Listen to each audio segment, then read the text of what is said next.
Good afternoon, you're welcome along to World Cup Daily, and life is pretty good right now. The sun is shining, there's plenty of football on, and England are reaching that crescendo where they will inevitably ruin all their country's hopes and dreams over the next couple of weeks. It is peaking perfectly. Raf Diallo joins me in celebratory mood in studio as well. Thanks for having me. How are things? Very good, very good. Are you similarly jubilant for this burst of England energy? Not so much, just because Leitrim won at the weekend. Oh, so yes. We beat Louth and we're one step closer to Super 8, so happy days all day round. You can forget Harry Kane's hat-trick, you can forget the Tony Kroos amazing clutch moment, because Leitrim winning in the championship probably outdoes that. We should actually have a Leitrim daily or some sort of obscure championship daily instead of World Cup daily. We should do. Actually, I got a tweet from somebody from Mohill actually just as the Germany-Sweden game was ending, and they were basically asking could Off the Ball do a bit more on the Leitrim game. I don't know, did you do it on AM or did you do it on the Sunday? But I hope you did. Well, let's just leave that one lie. Yeah, you probably just missed a bit. The stream just crashed for a little while we were talking about That's exactly Leitrim at the weekend. That's all that happened there. You are wearing a Roma jersey. I see you've neglected to wear an international jersey. Is this some sort of subliminal message? Like, the only international jersey I actually have at home is the Ireland jersey. It'd be a bit provocative coming in here with that when obviously we know what happened with the 5-1 with Denmark. So I went with this. I bought it in Rome actually 4 years ago, and it's a nice jersey as well. Yeah, we had Stephen Doyle sitting where you were last week, and he with a very good Argentina jersey. Yeah, and he would certainly be kind of a connoisseur of the old World Cup jersey. As you can probably tell, I'm not as much of a fashionista as him. Would you consider yourself kind of a high sparrow when it comes to judging the World Cup jerseys? Well, I'm not too given in terms of judging too many of them. The one I do like is the Belgium away one. It's far better than their home one. And then also out of that, the one I don't like is the Nigeria one. It's a bit of an eyesore. I'd say you'd need to be on something in a nightclub or something, which I'm not recommending, but to be able to kind of make sense of what that is. Yeah, there's no question about that. We're going to be crossing over to John Duggan in Moscow very shortly. We're going to be speaking to Leon Blanche as well with all your tips from BoyleSports ahead of match day 3 kicking off today. We'll plenty of permutations, 4 games this afternoon. Groups A and B will be decided before the end of the day. So that's our agenda here on World Cup Daily over the next 40 minutes or so. You can tweet us at Off the Ball if you've got any questions, if you've got any opinions on Raf's jersey or in his opinion that Belgium's away jersey is the best one of the World Cup. We'd love to hear from you. You can tweet us there or you can comment on the stream elsewhere. But first up, we've got to give you a brief reminder of this from the BBC, prophetic stuff.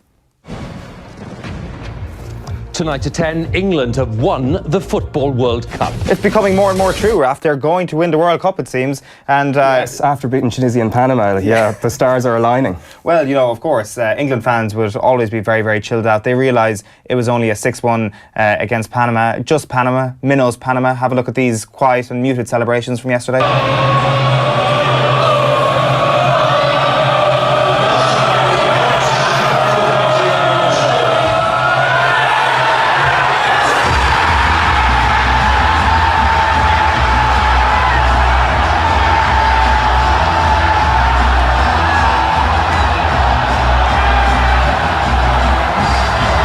Well, the main reason for celebrating that is, Panama qualified ahead of the United States for World Cup 2018, which gives us conclusive proof that the UK have won the battle of wits with the United States. They are the greatest superpower in the world now. They certainly are. The special relationship, stronger than ever.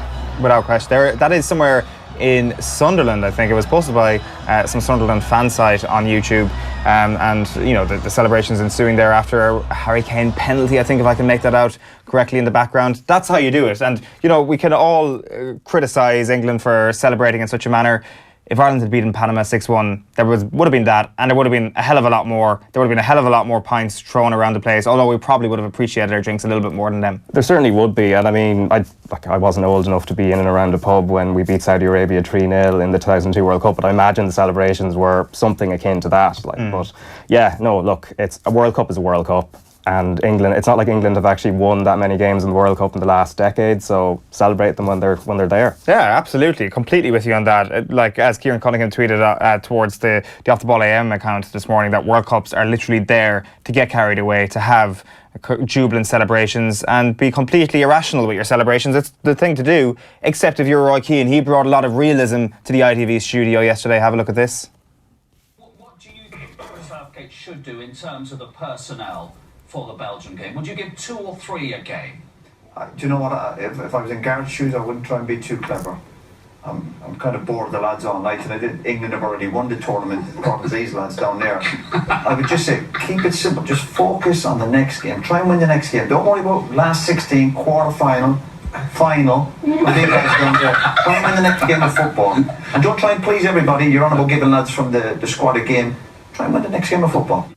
Yeah. I like how they've put Gary Neville as far away from Roy Keane as possible. And Ian Wright's laugh as well. Ian Wright and Roy Keane's dynamic during this World Cup it's been kind of strange. It's kind of like the two kids down the back of the class, and Roy Keane is the guy who's actually doing all the things to annoy the teacher, and Ian Wright is kind of the one egging him on, and he's getting almost more pleasure from it than anybody else. Ian Wright's role on Match of the Day as well is the exact same thing. It's not so much the analysis. He's the guy that will laugh at whatever Alan Shearer says and joins in the banter. Yeah, it's good to have a good laugh when you're a pundit. It's good to laugh at other people. Is the ITV coverage something you've seen a lot of? What do you make of Roy Keane? No, I've been watching the Irish coverage for the most part. I've just caught snippets of Roy Keane now and again, and like the thing with Keane though, like it's not like he's saying anything that's completely, out of this world. It's just the way he says it.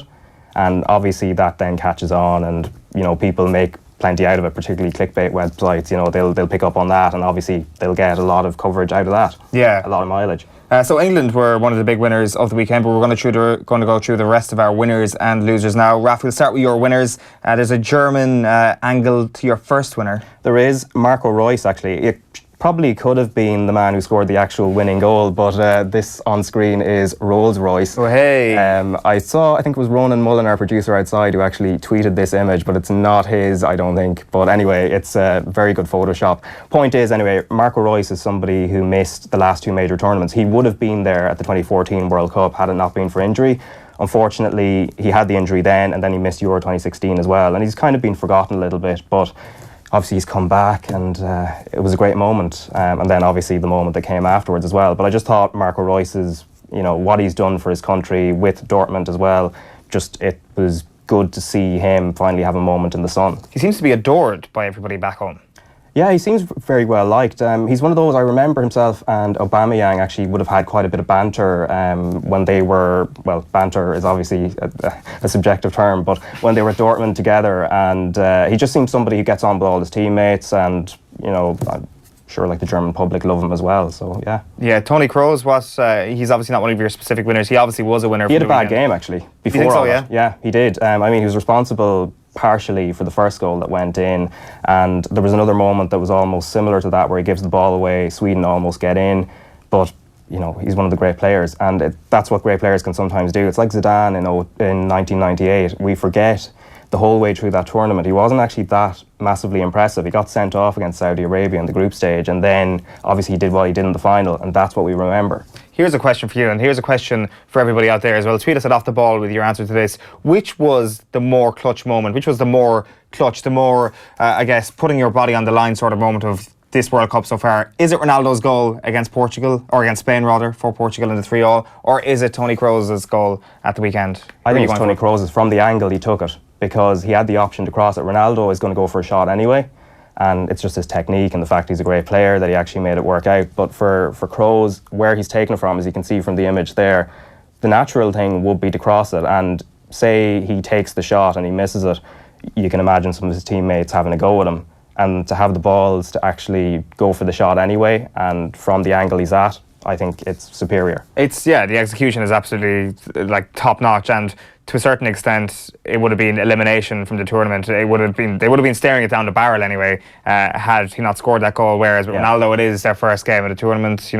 The thing I would kind of use to kind of twist it the other way is that for Ronaldo it was to actually level the game. It was, you would have lost if you hadn't scored it, whereas with Germany they would have drawn if they hadn't scored that goal. That being said, that would have been a disastrous draw. It would have been bad as a defeat. And the other thing, just to kind of weight it a little bit more in Ronaldo's favour, just when it comes to being clutch, is that Ronaldo would have been expected to score that, or he would have been expected to go very, very close to scoring. With Tony Kroos, while it was an absolutely sensational goal, there was a sense of, oh my God, where the hell did that come from? And I don't think the goalkeeper expected him to shoot. So I guess you got to wait, and you got to factor in expectation when it comes to being a clutch performer. Yeah, I think maybe in Ronaldo's case, his actual free kick record isn't actually that good. So I wasn't really expecting him to score when he did. But obviously, since he's turned 30, he's become as efficient a finisher as there has been out there, even probably more than Messi in terms of clutch moments. But I'd still go with Kroos, to be honest. just because the fact was they had no margin for error. At least Portugal, that's a first game. They have a chance to play Morocco, Iran, and come back from that. Yeah, no, you're right. Darren on Twitter is suggesting that Grosso versus France in 2006 was his favourite clutch moment in the World Cup. What a goal. Good shout. Remember, you can tweet us at Off The Ball if you've got any more suggestions. Who's your other winner from the weekend? It is Jimmy Durmaz. Now, in other ways, he could have been a loser because he's the man who actually brought down Timo Werner on the left flank, which led to the free kick, which led to the Kroos moment. But what happened afterwards, basically, he's a Swede of Assyrian descent. So his parents moved over from Turkey, but they're of Assyrian descent. So it's a ethnic group that have been even referenced as far back as biblical times. And there was a lot of kind of racist reaction in Sweden through Twitter, through social media. And the nice thing that happened afterwards, they had basically Jimmy Durmaz speaks to the media in the training ground the day after the game, all the teammates behind him, and basically his message was F racism. It was just a nice moment, bringing the country together and pointing out that obviously there's idiots out there, and obviously you can see it up on the screen there. So he's just reading his statement off his phone, teammates behind him, and he's basically just explaining he's a proud Swede. I mean, I think there was a picture of himself and possibly I think it was his daughter in the full Swedish garb on the side of the pitch, and he's obviously greeting her, he's delighted to see her, and he's obviously proud of playing for his country. Absolutely, it's class. And the fact that people are bringing up the fact that he's not the typical, Swede, well, It says a lot about them. Yeah, it says a lot about them, but it's actually something, it's depressingly, predictable in a way. That happens a lot, I'm sure, it happens with France, Germany. I know Mesut Ozil probably has been on the end of that as somebody who's of Turkish descent. So, but look, it was good that they had that moment. Sure. That's a good shout. That is definitely one of the winners of the weekend. In terms of my winners, Romelu Lukaku is my first winner. This tweet from James Gearbrandt of The Times says in the last 12 months, Romelu Lukaku has scored as many international goals as Lionel Messi, Neymar, Antoine Griezmann, Thomas Muller, Alexis Sanchez, Leroy Sané, Raheem Sterling, Mauro Icardi and Pierre-Emerick Aubameyang combined. That is one hell of a statistic. That is one hell of a moment as well for Romelu Lukaku, because let's face it. Actually, did you read his piece? His Players Tribune piece? I think that says a lot as well. I read the Raheem Sterling one as well. So it was a nice moment for, well, not Sterling didn't score, but at least he's been involved in a couple of victories. But it was a nice moment for Lukaku, given where he's come from. Without question. But even in the context, and I know that the Players Tribune piece kind of puts it into a much deeper context, but even just in the pure Manchester United perspective of what happened this season, I mean, it was a difficult year for him. It was, to a certain extent. To a degree, yeah. Yeah, there was parts of the season where you start to think, is he going to be in Jose's plans at all? What is his actual relationship with Jose? Although you could say that with pretty much every single Manchester United player after the season. I remember Mourinho saying the two, and I don't think he used the term untouchables, but the players that were definitely kind of always in his plans, Lukaku and Matic. So I think he always had high regard for Lukaku. I know there was a period where I think he was out injured and he was potentially dropped as well very briefly, but I think he came back strongly towards the end of the season from what I remember. Yeah, he did, and he's carrying that form through to the World Cup. I don't know why, he's just a guy I root for, Romelu Lukaku, so delighted for him. He's definitely one of the winners, and that's one hell of a stat there from James Gearbrandt. The other winner from the weekend, and this happened last night, I think, it's the Iranian fans outside the Portugal hotel, and look who comes to the window. There he is, Cristiano Ronaldo himself, trying to signal to the Iranian fans to shut the hell up, stop banging their drums, so he can go and get his beauty sleep ahead of Portugal's match against them this evening. Why would the Iranian fans actually want to obey that order, though? Yeah, well, it's true. It's almost like kind of poking the bear a little bit, that the Iranian fans, just notch it up a little bit. I'm sure they probably did notch it up a little bit, but also I admire the restraint from Ronaldo there, not to absolutely fume. And I'm pretty sure it's Ronaldo. I'm 90% sure it's Ronaldo. That does look like Ronaldo. I've never seen him from the vantage point of ground level while he's up in the window, half dressed or whatever. But that is definitely Ronaldo. We will go through the permutations of what has to happen in that group later on, because of course the possibility is still alive for Iran to qualify for the last 16. It will be an absolutely sensational story though, and it would require a couple of quirks of fate for that to happen. Before that though, let's move on to the losers. Raf, your losers come in the guise of some Polish players. Yeah, Poland, I had them down as my dark horse. So Stephen Doyle in here basically asked us all who our dark horse, winner, top scorer were going to be. I picked Poland. which obviously jinxed them. But the word loser, basically the Polish media themselves kind of went for that, and I think we might get that on the screen later on. Yeah, there we have it. I can't read what's on it because I don't speak Polish, but as you can see, Archie Ryn Tut has basically translated all this: shame, embarrassment, disgrace, and losers. They were I think much more was expected of them. They obviously have one of the great strikers in Robert Lewandowski, and they have some good players throughout the team, yet look what happened to them against Colombia. Like, it was so listless. Yeah, but Colombia were great, but you're right. Like, was Kamil Grzycki crying in the middle of the match? I didn't see that moment. The one thing that jumped out to me was, do you remember that Chelsea-Manchester City game? And I think there was a gif or something that went around with Fabregas not really pressing the Man City players. I think it was the first game they played this season. The exact same thing was happening there, where Colombia had the ball, they're winning 1-0 at that point, and Poland aren't pressing them, they're not harrying them, they're not really doing anything. And you know, you're about to go out of the World Cup, surely you're going to go all out, and it was just disappointing. Really disappointing. It is. They are the one disappointment of Group H, but it has kind of made Group H a bit of a cracker. Like, when it comes to permutations of that, oh yeah, we can talk about Group H all day. Jerome Boateng, another one of your losers? I think that's a very simple one. Now, the mitigating factor was he suffered a groin injury, I think, about 8 weeks before the World Cup, which was going to keep him out for about 6 weeks. He came back just before the tournament, but since then, like, he was okay. I don't think he was to blame really for the Mexico defeat, but he was definitely partially well, they didn't lose, but he would have been, if they had lost or not won that game against Sweden, he would have been probably the the lightning rod for criticism, because there was the yellow card he obviously got, and then the second yellow when he knows he's on a yellow and he knows like a mistimed tackle is going to result in a red card, and he still went in for it. And he just didn't play well as well. No discipline. He was venturing forwards maybe when he should have been sitting back with a centre back like Rudiger of Chelsea, who was unreliable. Maybe the best thing is to actually just sit back, and you can spray your passes from there rather than trying to be a new age Franz Beckenbauer. Yeah, definitely. That's a good point. One of the other big losers from the weekend is England's traitorous press, because how dare they report on something that came as a result of an accredited photographer taking a picture at an open training session. Jonathan Liu with this redacted for patriotic reasons. They wouldn't get the England team before the match because, of course, they committed treason last week with that horrible dispersing of that horrible photograph, and how very dare they, and they were shown right by England with their 6-1 win at the weekend. The other big loser, though, from an England perspective, is this guy. This is actually quite sad. There's Big Sam eating a Big Mac, watching the match in a pub. I actually, like, kind of sarcasm aside, I actually do kind of feel a little bit sorry for Big Sam there. It is kind of a sorry side, although it's not really a sorry side, because he's probably in his absolute element right there.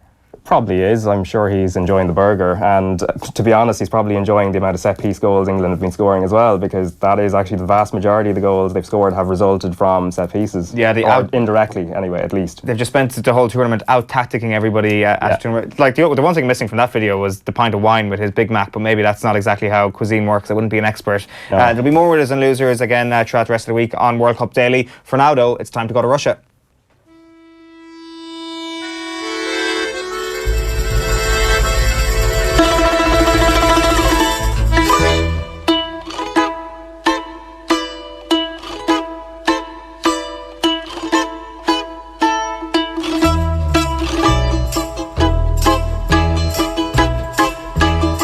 Hello, Moscow. John Duggan, how are things? Owen and Raf, good afternoon to you. Hello, John, how are you? You've gone back into familiar surrounds. Do remind us of that building? The Hotel Metropole, which is quite near Red Square. Beautiful 5-star hotel. And I think I saw the UEFA president here last week having breakfast. So it's where the great and the good and John Duggan reside at times. Any teams staying there, do you know? No, not that I'm aware of. I think it's too close. I think all the bases are generally a lot further out, and they'd have to be for security reasons. Talk to us just one final point on Nizhny Novgorod, because you were there for the England and their unbelievable result yesterday against Panama. Just talk to us a little bit about the English fans in the stadium during the course of this match. Was there a volume increase as the hammering got clearer and clearer and clearer, or were they at their loudest when it became clear at the start that they had got a couple of goals and they were going to win the match? I think, I would agree with that. I think it progressed, Owen, as time went on. I think they have their staple set of songs. They have the Rule Britannia one. They have the Escape to Victory one. They have one that kind of is to the tune of Earth, Wind and Fire's Dancing in September. That's another one that they have. They have God Save the Queen.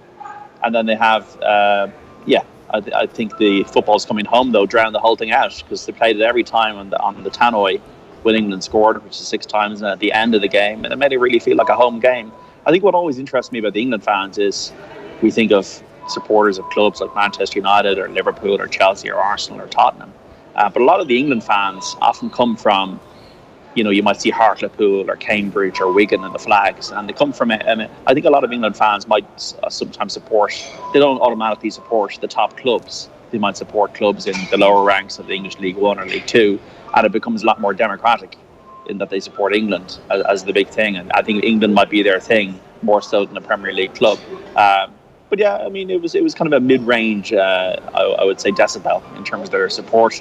But they were behind the team. It wasn't very much an England support. Yeah. It was a bit more escape to victory, banging drums, more carnival style support. But paling in comparison to Argentina, who owned the stadium against Croatia, much to their heartache when it all went wrong. And John, just from the Panama side as well, obviously you'll see a few of them in the stadium, but was there a sense maybe, I know they're being trashed 6-0 before they get the one goal that they got, but was there almost an eruption of joy? Was it, or was it quite muted given what the scoreline was? They were here to have a great time, Raf. They were here to have a great time. When Felipe Beloy scored, he's a Centurion, he's 37 years of age. The place erupted.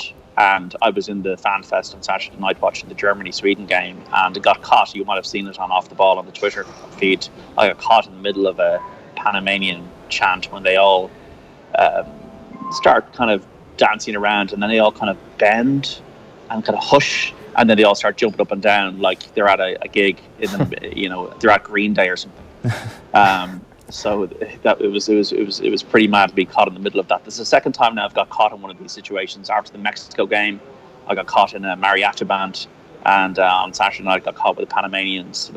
Like the Panamanians, I can even say it. It's been a long week.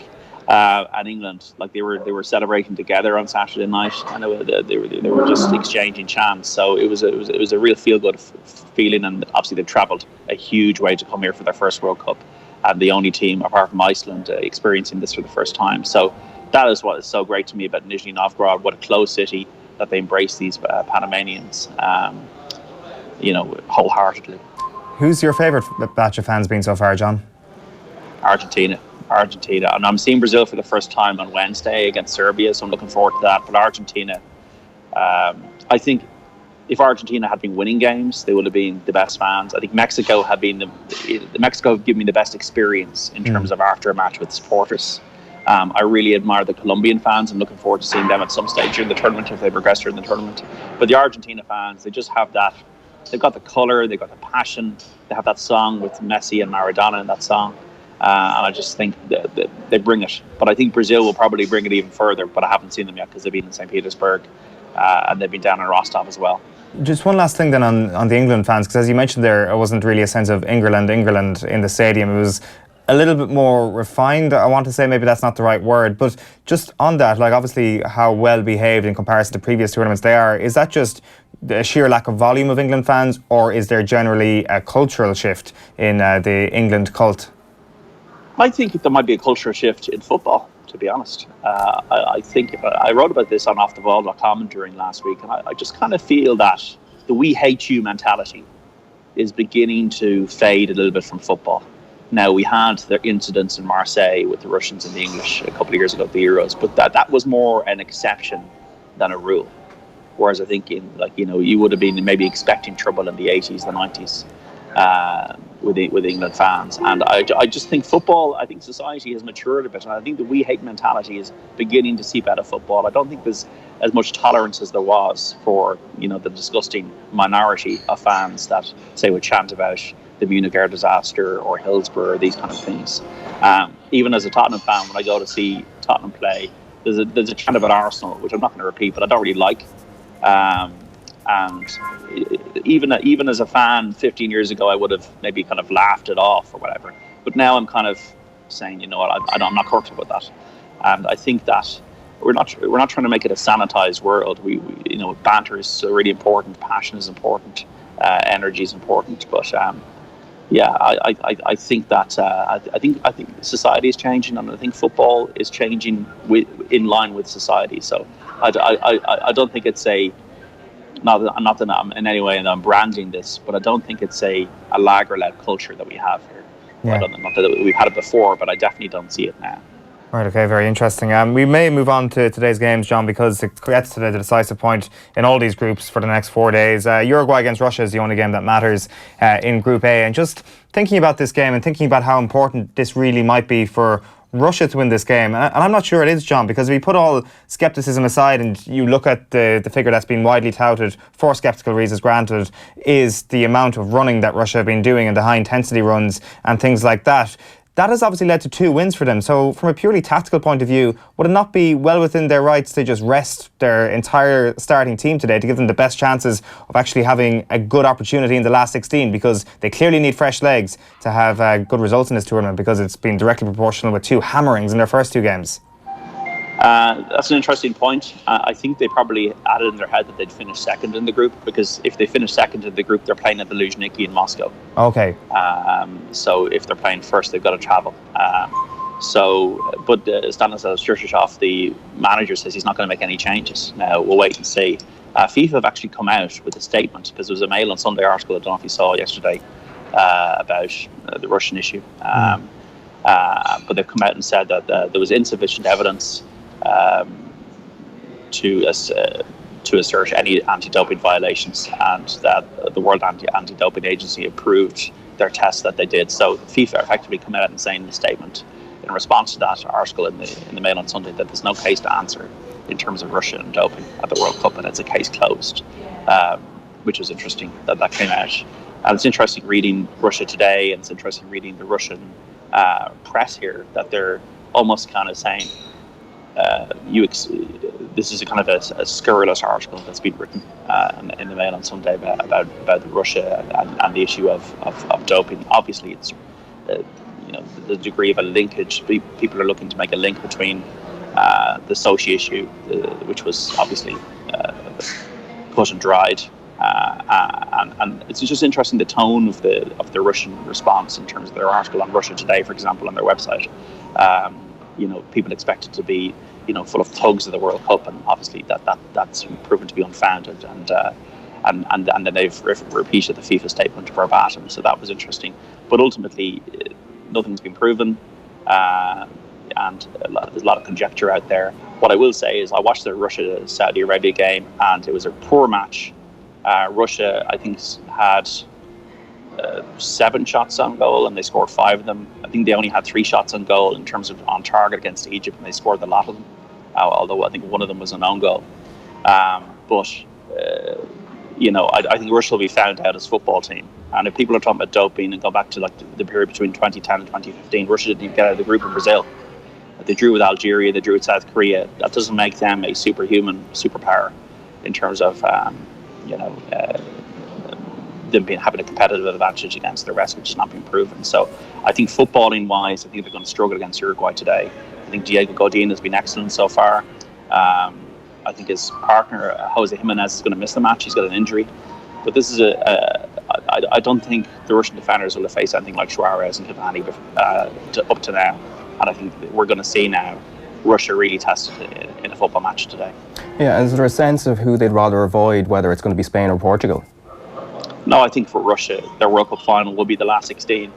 Now, the host nations in World Cups have a habit of just doing well. England won it in 66, Argentina 78, which is another controversial World Cup. We can spend about an hour talking about that, the military dictatorship and the 6-0 win over Peru in the semi-final. 1998, France won it for the first time on their patch. South Korea, with the benefit of a lot of refereeing decisions that went their way, reached the semi-finals of the 2002 World Cup. So the host nation generally can do well at World Cups. But I think Russia's, it was all about saving face for Russia, getting into the last 16, mission accomplished in that regard. And it's a case now of seeing who they face. I don't think it really matters who they face. I think they probably prefer to play in the Luzhniki in Moscow, though. That's why, but I don't think it matters. And of course, if they draw the match, they'll go through because they got a better goal difference than Uruguay's. In Group B, it's Iran against Portugal and Spain against Morocco, both of those running concurrently from 7 o'clock Irish time this evening.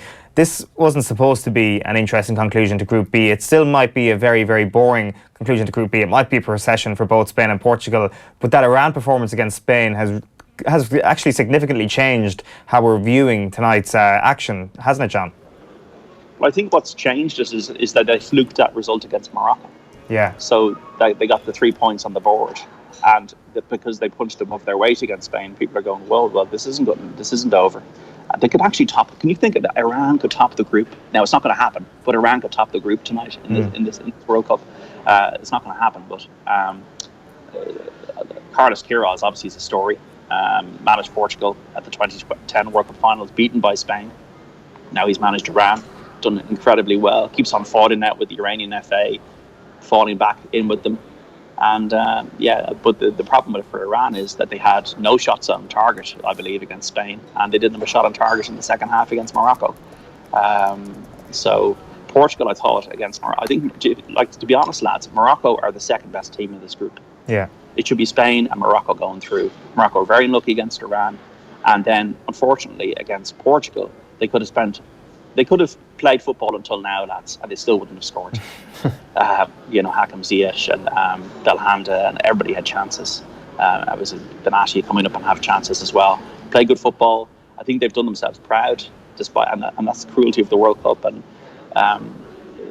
they're going to give Spain a game. They're going to give Spain a game. It's interesting to see, will Lucas Vázquez keep his place in the Spanish team? Coque lost out for the second game. Diego Costa now scored 3 goals. Diego Costa scored 9 goals now in 9 appearances for Spain. And if you think that if they have solved that issue up front with that lone striker, Spain, as you have correctly predicted, Eoin, are very difficult to beat. And I think there's one interesting thing here as well, lads, is that Spain know that if they top the group, they could have Russia or Uruguay in the second round. They could have Croatia in the quarterfinals, and they could have England or Belgium in the semi-finals. If you're looking at the way it goes, rather than avoiding Brazil, France, and Germany.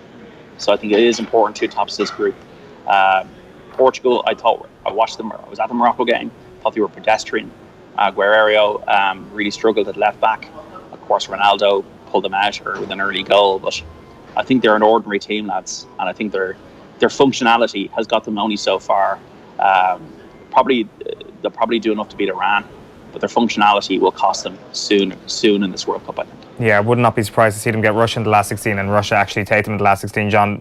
One last point, actually. You may as well lord it over us now with your Romelu Lukaku golden boot suggestion. Are you flying high and confident after that, or has Harry Kane's hat-trick dampened your expectations a little bit? Well, I mean, I suppose I'd be a bit more worried with the ankle that Lukaku's picked up. But I suppose my point was that they were playing weak teams. Tunisia and Panama were weak teams. So if you're looking at golden boot odds, you're looking at weak teams that people are playing. But like as I said in the morning show, I don't know what you, Raf, think, but I can't call this World Cup at all. I can't call the Golden Ball winner. Can't call the Golden Boot winner. Can't call the winner. No, it's the most open World Cup I can remember. I'd say since 2002, probably. And like France are coming into my head a bit. I'm seeing them tomorrow against Denmark. They've won their 2 matches. I think they're going to improve as the tournament goes on, and they are a team that Brazil and France are still the teams, I think, that are a little bit above with your tip as well, Owen, Spain. But we're going to find out very, very quickly, and we're going to find out today. But I'd expect, by the end of the day, I'd expect Uruguay to be top. I'd expect Russia to be second. I'd expect Spain to be top. I'd expect Portugal to be second. And despite all the madness of those groups so far, with the shock of Russia and with Morocco doing so well, I think is actually as we predicted before the tournament started. Yeah, no, I think you're bang on the money there, John. Tomorrow probably a little bit more unpredictable, and we'll chat to you then. We'll chat to you at 12:30 again tomorrow afternoon. John Duggan there in Moscow. Thanks a million. Lads, don't forget, before I go, the goal of straw has got to happen. Probably going to happen today. In which game? Any of them. Just back them blind and you probably make a profit. That's good betting advice there from tipster John Duggan. Thanks a million for that one. We'll place a few with BoyleSports on that a little bit later on in the day. Just an interesting point you made there on 2002 and the most open World Cup that there's been. Do you think that, like 2002, we need 2 big exits at the group stage for that to sort of materialise? Because obviously we lost the pre-tournament favourites in Argentina in 2002 in the group stage, and famously France. Yeah. We probably need the same. And I don't know what we can expect from Argentina, of course, because who knows what the situation is with the manager. They're playing a Nigeria team that are very unpredictable as well, and they could go out. Germany, I'd still fancy to go through now, given they're playing South Korea in their final game. But there could well be one kind of major team, and it probably will be Argentina, even though maybe major team is actually being too generous to them the way they've played. No, I think that's fair enough. We can call them a major team. I do think that they will be the only ones, the only top More than team. likely. Now Brazil are at risk as well, but I think Brazil and Germany it's been a very good 72 hours for them. Yeah. There's no question about it. We needed one of them to lose. We needed that maybe Brazil game to be a draw. Even if the Germany game was a draw, it would have completely changed the landscape, and England would have been salivating even more than they currently are today if that had actually happened. So yeah, like to be fair, I agree with you. It is very, very open, and there's yet to be one team, except for England, of course, who've blazed a trail through the opening couple of rounds. Blazed the trail in terms of like the Seven Nation Army kind of tune, where they'll take down 7 nations and go all the way. Yeah, it's true. It's a good point as well that John makes about the importance of topping Group B today, which is obviously going to be Spain or Portugal at this point.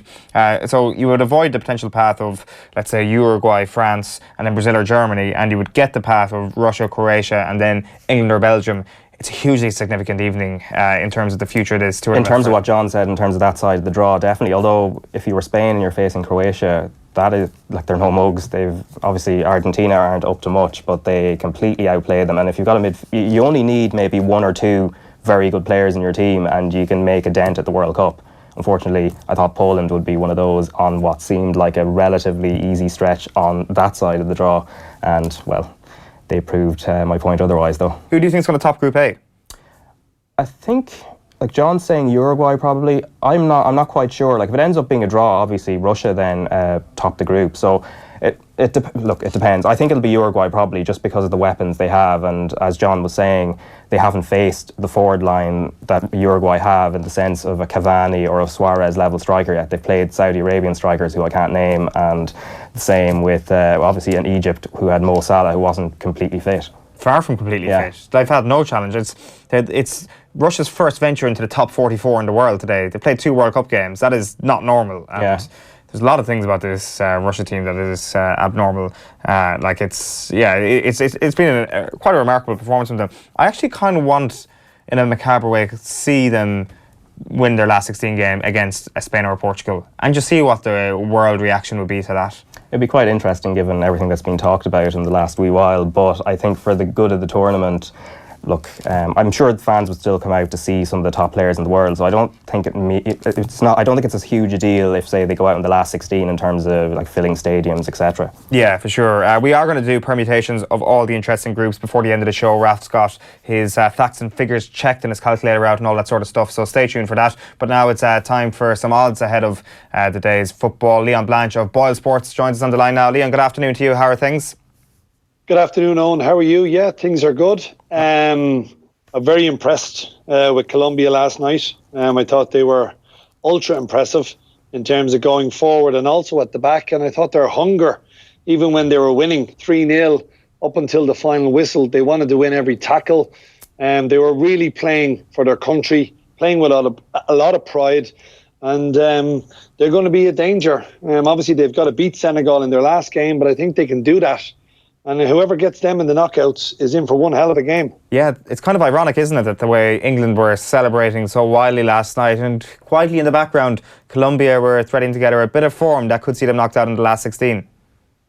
Yeah, look, I mean, I think, there's a lot of permutations still to be played out. And, I mean, like I mentioned it on air yesterday, I don't agree that you know who you're going to play. I think a winner is entitled to play a runner-up, yes. But I think that should almost be another free draw to see how it works out. But look, it is what it is. But I think certainly England were celebrating as if they'd won the World Cup. I think they need to relax a little bit. It's only Panama. They've only won 6-1. Yes, they do look to be playing as a unit. They do look to be playing as a team. I think all the players are definitely playing for Gareth Southgate.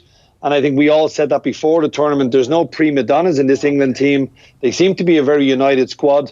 And that can go a whole long way in terms of an international tournament. But Colombia versus England, I think I know who I'd be backing. And it certainly wouldn't be England.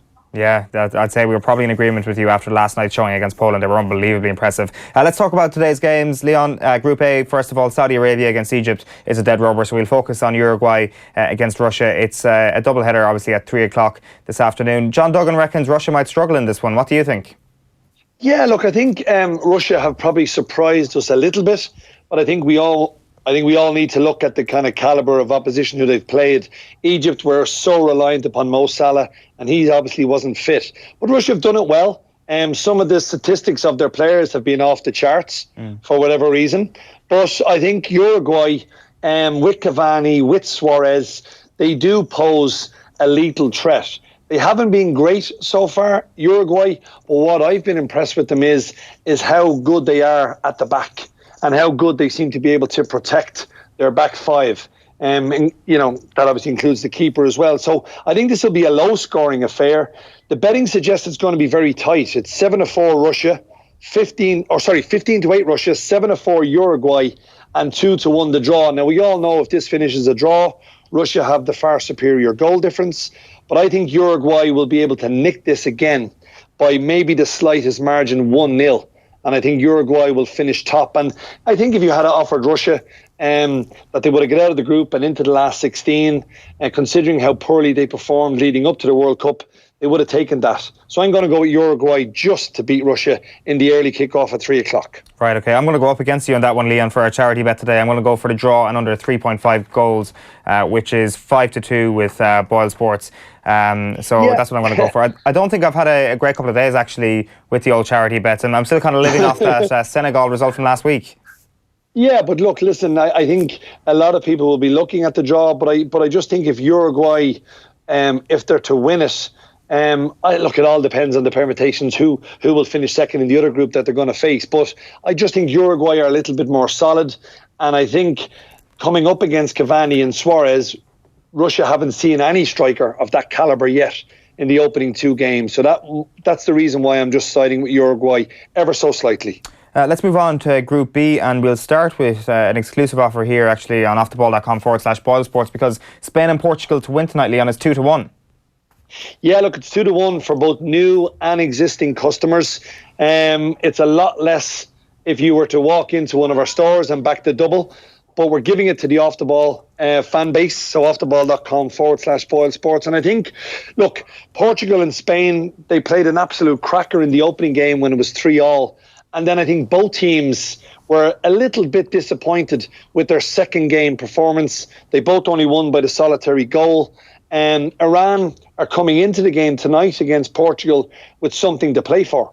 They obviously know if they can beat Portugal, they'll knock them out and they'll go through to the last 16. However, similar to what I was saying about Uruguay, I think Portugal, bar the game against Spain, which it's no surprise that Spain will score against nearly every team they play against, but I think Portugal have got the one match winner in their side that Iran don't, and that of course is Cristiano Ronaldo. He's got a point to prove. I think he went into the last World Cup, he wasn't really fit. 4 years on, he looks fit, he looks lean, he looks hungry, he's got 4 goals. We all know with Ronaldo, he wants to achieve things with his club, with his country, but he also wants to get personal accolades. And he'll be well aware that Harry Kane has got 5 goals so far. He's one behind him in the race to be the Golden Boot winner. And I think Portugal at 8-13, I think they're going to be quite popular this evening. Spain are up against Morocco. I was disappointed, as I said, with Spain's second performance. They're against Morocco, who don't concede many goals. It has to be said. Spain are really short at 4-11. Morocco are as big as 9-1. And I just think Spain will have too much firepower. They have goals all over the team, even though they only scored 1 in their second group game. But I think when Spain click out of the group stages, and I think it's all about getting through the group, really. you want to get into the knockout stages because that's where the big guns really step up to the plate. I think Spain will win, and I think Morocco will win. And then, of course, it's just going to boil down to who wins by more to see who tops the group. So I'm looking forward to those two games tonight. And I think the Uruguay-Russia game will have plenty of atmosphere. And I just think Uruguay might just nick it. Just the Portugal-Iran one, actually. I think that might end up being very low scoring because Iran, I think in the qualifiers, they only conceded, or they had 9 clean sheets out of their 10 games. And Portugal so far in this World Cup have been very reliant on very early goals, both by Ronaldo. Yeah, look, I think Ronaldo, I mean, if you do a comparison, Ronaldo against Messi, it looks like both countries are solely reliant on both of these two players. Ronaldo has definitely stepped up to the plate. There's no question about that. When the chips were down against Spain, he scored a wonder free kick. The chips were down in the second game, he got the winner. He is a man for a big, big tournament, as he's proved in the last 3 years by winning the Champions League with Real Madrid. I think Portugal will win it. I don't think there's going to be a goal fest. You wouldn't be looking at Portugal to win by more than 2. I think if they just get the win, they'll be happy enough with that. I think Spain might just score a couple of more goals and therefore they'll probably top the group. Nice one, Leon. Tell us what the new customer exclusive is on offtheball.com/BoyleSports. I think it's a matched bet at the moment, is it? Yeah, there's a match bet in there. It's anything up until, so you can bet minimum 10 up to €50. We will match it for new exclusive customers at BoyleSports.com. But go to offtheball.com/BoyleSports for all our fantastic offers. Absolutely. Leon Blanche at BoyleSports, thank you very much for your time. Thank you, lads. Leon Blanche there on every afternoon with us here on World Cup Daily. We're live every afternoon from 12:30. Before we leave you, just to kind of preview the generalities, I should say, of the round 3, the third match day, the permutations. The calculator is out, Raf. You've got it all figured out there. There's so much paper on your table right now. There is, yeah. It's a bit of a mess. The calculator has fallen on the floor inaudibly while we were talking to Leon. But no, I was going to look at a couple of groups actually. Obviously, the ones today, the Uruguay group is pretty solid in terms of what the permutation is going to be there. So Uruguay win, they're going to top the group. If it's a draw, Russia go through. So it's pretty simple. The Group B one, it actually could end up going to lots, or the drawing of lots, which hasn't happened in a World Cup since, and it involved Ireland actually, since Italia 90. You might remember in Italia 90, Ireland and Netherlands had the exact same record. I think they finished behind England in that group. There was a drawing of lots because everything kind of added up, and Ireland got Romania, which led obviously to some of our famous moments and probably something we something we definitely still talk about 26 years on. And outside of that as well, there is the Germany-Netherlands game from that World Cup. It ended up with the spitting incident between Rijkaard and Voller. So if the lots had moved another way, who knows what would have happened? Yeah. That's or which Irish player or German player would have been spitting in whose direction, we don't know. That's an interesting one actually. I didn't realise you got to go all the way back to Italia 90 for that, because I was thinking about that, like how rare is this, and given it's only 3 games each, that kind of thing is very rare in international tournaments. Actually in 1968 in the Euros, Italy won that tournament, the only time they've ever won a European Championship. They actually won their semi-final against USSR by a coin toss. Right. Yeah. And then they got through to the final, which they beat Yugoslavia. But it is the look of the draw in a sense. So yeah, but that could happen in this game actually. Well, in this Group B between Spain and Portugal, depending on the result. Because Spain and Portugal have identical records at the moment, and say they draw their games or they win by an identical record, it'll actually go down then to their disciplinary record. At the moment, Portugal have 2 yellow cards and Spain have 1. Now, if that ends up actually matching up, then they will go to the drawing of lots to decide who they get from the Group A. So, who knows? I actually wouldn't mind seeing that scenario just for the novelty. I do suspect though that Spain are going to wallop Morocco tonight. I wouldn't be so sure. Morocco are actually defensively very good, and there's obviously nothing to play for though. But there's history between the two countries going. Now, I don't think that means much to the players, but in terms of the two nations, obviously, in terms of some form of colonialism, that kind of thing, it can add up, and they're not that far away from each other. Yeah. So tomorrow, then we've got Group C and Group D. Group D, obviously, it's permutation central here. So many different ways that Argentina's dream can be over. Yeah, and the one thing in their favour in terms of records, and sometimes this doesn't mean much at all, but in the matches where an African team has played a South American team, the African team has only won 3, and that's out of 25 games. Now, this is before this World Cup, so it doesn't take into account Egypt losing to Uruguay, which actually just adds further to the record. But I don't know what Argentina is going to turn up, because we don't even know how much power the manager has, who's really in charge there at the moment. I heard Maradona was planning to march over to the team hotel and give them an earful, possibly with old teammates from '86. So who knows what's going to happen there. There's a sneaking suspicion, I feel, maybe Argentina will potentially come good against a Nigeria team that are unpredictable. I hope they do. I hope Argentina qualify. The only reason I want Argentina to qualify would be just to see the Messi narrative continue. And the Sampaoli narrative, like what nightclub bouncer is he going to look like next, kind of thing. How angry is he going to look? What Mitchell brother is he going to look like next? These are the storylines that the World Cup deserves. They are, definitely, yeah. But look, who knows what's going to happen in that group? And then obviously Group C is a lot more, look, obviously France, their only thing now is whether they definitely top the group or not, and a draw will be enough for them against Denmark. Yeah, we'll do one last one. We'll do Group H, because we were obviously watching that all last night, and it's an amazing group. This is like the football nerds group in terms of, like, there's a few players you'll know from each team, but generally they're all semi on a par, and they're all good teams, bar Poland, of course, who are now my loser for the day. But the way, again, that stat about African teams versus South American teams, so Senegal play Colombia now in their final game, and Colombia lost to Japan only because Sanchez got sent off, I think, in that, the handball that he saved. Otherwise, I think Colombia probably would have walked this group. I think they would have beaten Japan in that first game, then gone on as they did to beat Poland, and then I think they're going to beat Senegal. Yeah, I'm with you on that one. I think Colombia-England is what we're going to see in the last 16. We might do. Now, the only saving grace for Senegal is if Poland turn up eventually and do beat Japan in the other group, and the goal difference works out. Well, you would have thought that Poland would have only needed a point to be in the mix going into the last day, because everybody would have expected them to beat Japan, but given that hasn't happened, I would not be backing Poland, not a hope. Just a couple of Facebook comments before we wrap up. Chris Riley said Kroos was more clutch, I should say, kept Germany in the World Cup. Portugal still would have had 2 games left regardless of Ronaldo's goal. Yeah, it's a good point. I was kind of being devil's advocate earlier on when I was arguing against Kroos. There's no question about that, really. Kroos was more clutch, despite the fact that I made this argument. And finally, David Grant says, "Hi lads, thoughts on teams trying to finish second place to ensure an easier draw?" Not having it myself. No, for definitely Group A and Group B, I think it's much of a muchness. I don't think Russia, as John was saying, would be too worried about whether they get Spain or Portugal. It's still going to be their final. Obviously, but in the context of England? Oh, in the context of England, I don't know if there's... Well, obviously, maybe having seen the way Colombia completely dismantled Poland, Colombia is probably the one they'd want to avoid. It's the Brazil-Germany quarter-final that they will be on Mexico and Switzerland side of the draw instead of Germany and Brazil. So there's no argument there.